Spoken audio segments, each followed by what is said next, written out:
Du démarrage de ce projet jusqu'ici, nous avons mené beaucoup d'activités. D'abord, il y avait eu les prises de contact avec les acteurs au niveau des terrains.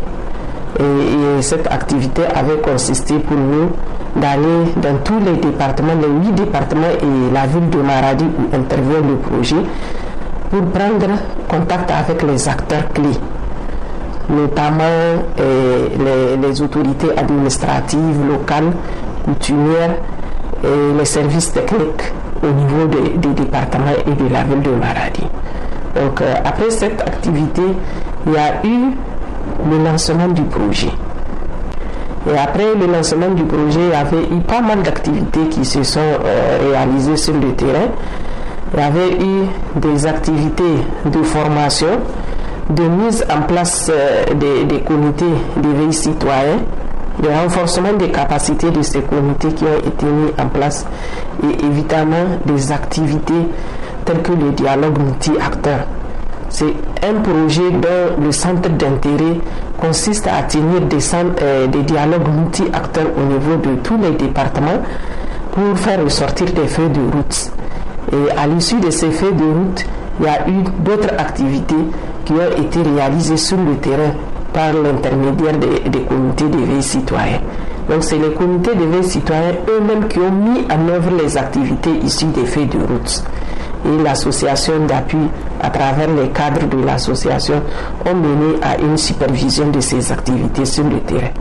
Donc c'est un projet qui a été financé à une hauteur d'environ 60 millions pendant 12 mois. Dans le document du projet, il y a un certain nombre de résultats qui sont assignés. Et chemin faisant, nous constatons que ces résultats ont été atteints. Parmi ces résultats, il y avait la mise en place des comités d'éveil citoyen. 9 comités d'éveil citoyen ont été mis en œuvre dans toute la région de Maradi. Il y a les activités issues des feuilles de route et il y a les 9 feuilles de route dont chaque comité d'éveil citoyen a une feuille de route et qui ont été mises en œuvre sur le terrain. Nous avons enregistré quelques effets de part et d'autre compte tenu des activités qu'on avait mises en œuvre. Il y a eu des effets tels que le début de prise de conscience des populations, surtout des femmes et des jeunes qui ont été les cibles principales de ce projet. Les femmes et les jeunes, à travers les activités d'animation et de sensibilisation, ont commencé à prendre conscience de l'importance de leur participation, surtout politique, et leur participation aux instances de prise de décision. On est entièrement satisfait de la mise en œuvre de ce projet.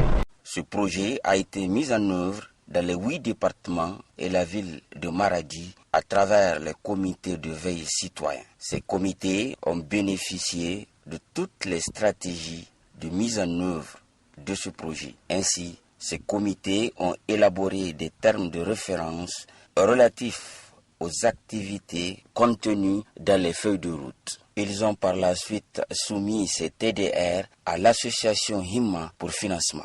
Plusieurs activités ont été réalisées dans les 8 départements et la ville de Maradi. L'ONG HIMA a fait beaucoup de choses ici à Grand-Rouge. Parce que depuis qu'elle est venue, on est en train de sensibiliser les jeunes et les femmes.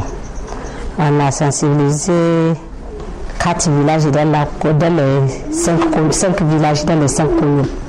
Commune de Guidansou, Issa, Sawa, Charkori et Guidaourich. Durant ville, on a sensibilisé deux quartiers, les jeunes et les femmes. Mariage précoce, scolarisation de la jeune fille, mariage forcé. La dernière sensibilisation, nous avons sensibilisé les femmes pour que les femmes viennent dans la politique. Nous avons sensibilisé comment on constitue les dossiers. Vraiment, Dieu merci. Beaucoup ont compris. Parce qu'il y a même des jeunes filles qui ont dit qu'elles vont déposer leur candidature au conseiller municipal.